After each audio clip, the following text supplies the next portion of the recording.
आपने रेबीज का वैक्सीन लगाया, तो अब रेबीज का वैक्सीन लगाने के बाद आपके बॉडी के अंदर जो वायरस घुस गया है वो और ज़्यादा एग्रेसिव हो सकता है। इसका सबूत आपके सामने है कि अब ये देखा गया है कि रेबीज का जो वैक्सीन है वो 100% फेलियर है। ये 2016 का है, ये 1993 का है। रेबीज के वैक्सीन्स पे जितने रिसर्च हुए हैं उनसे साबित होता है कि रेबीज का वैक्सीन 0% काम करता है। 0% सबूत आपके सामने, और ऐसा कोई एक सबूत नहीं है, ऐसे बहुत सबूत हैं। ये फेलियर ऑफ रेबीज वैक्सीन कि वो काम ही नहीं करता, वो उतना ही काम करता है जितना काम ये मेरा ये नींबू और ये टोटका करता है, बस इससे ज़्यादा नहीं काम करता। राइट, ये है, दिस हाउ इट इज। और बल्कि रेबीज के वैक्सीन से रेबीज हो जाती है, ये रहे सबूत।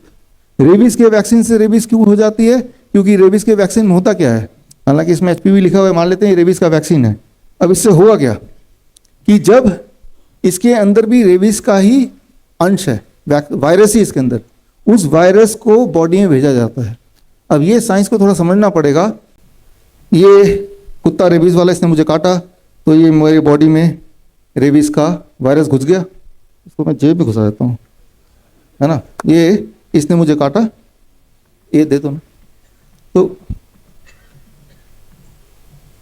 हाँ घुस गया। अब मैं पैनिक हो गया, चोट भी लगी, खून भी टपका, रेबीज का मेरे बॉडी में है। डॉक्टर पास गए, डॉक्टर क्या बोलेगा कि मेरे पास एक वैक्सीन है, इसके अंदर भी ऐसा ही एक और वायरस घुसा हुआ है, एक तो घुस ही गया, दूसरा भी घुसा दो। और भी बोलेगा, ये कन्विंस करने की कोशिश करेगा क्योंकि ये घुसेगा तो आप ठीक होंगे।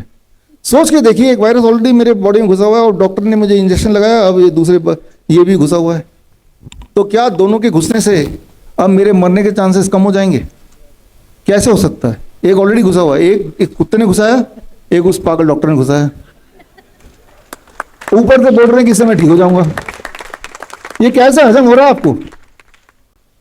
क्या लॉजिक है इसका?